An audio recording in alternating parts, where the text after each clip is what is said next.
kakaiba dito sa belt bag na to guys, hindi lang yung isa yung pwede mong i-adjust, dalawa yan. So, lightweight polyester ba na belt bag yung hanap nyo na waterproof? Guys, tingnan nyo naman itong na-order natin na David Jones belt bag. Paano ba naman kasi? Maniniwala ba kayo na nabili ko lamang to sa murang halaga? At tingnan nyo naman yung quality, zipper pa lang, napaka-durable na. So dito guys, sa front niya, kita nyo naman yung style niya, napaka-astig, diba? So this one guys is waterproof, kaya kahit mabasa ng ulan, hindi mababasa yung gamit sa loob ng bag na to. So dito sa front, check natin ano yung pwede nating mailagay dito.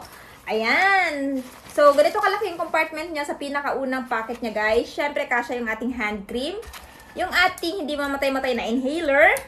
And of course, yung ating earphone. Siyempre, dito sa ikalawang packet, guys, ang nagustuhan ko dito, ayan, meron ng design yung kanyang zipper, guys. Napakapal din. At saka, napakapal din ng metal na ginamit dito para sa zipper niya. So, hindi siya basta-basta masisira. So, check natin, guys, yung ikalawang packet. So, dito sa ikalawang packet, guys, ayan. So, nandito yung ating mirror. Ayan. Yung ating lip tint, lip shiner, or lip balm. And of course, pwede ka din magdala dito or maglagay dito ng t-shirt or di naman kaya towel. Kasi kita nyo naman guys, napaka-spacious ng ikalawa niyang packet. At syempre, yung pinaka-main packet niya talaga guys, dito sa zipper, kumpara dito sa dalawang zipper na nauna, mas makapal yung zipper niya at napakakapal din ng zipper na ginamit dito. So, ito yung pinaka-main packet niya guys. And of course, nandito yung ating dalawang phone. Pwede ka pa maglagay dito ng t-shirt or di naman kaya towel. Depende sa inyo.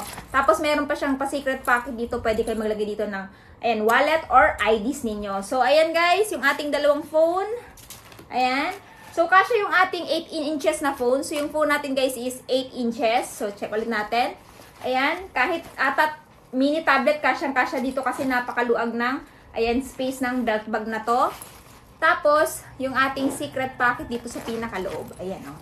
Ayan. Waterproof yan, guys. Kaya safe na safe yung gamit nyo dyan. And then, yung secret pocket natin, maganda din yung zipper, guys. Maganda yung pagkakagawa.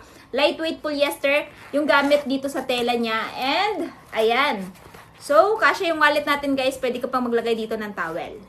Ayan, oh. At ang kakaiba dito sa belt bag na to guys, hindi lang yung isa yung pwede mong i-adjust, dalawa yan. So magkabilaan yan guys, tapos pagdating sa quality, napakakapal maging nung strap. Then pagdating sa buckle, hindi siya yung typical na buckle na makikita nyo sa isang belt bag. This one guys is heavy duty at napakakapal.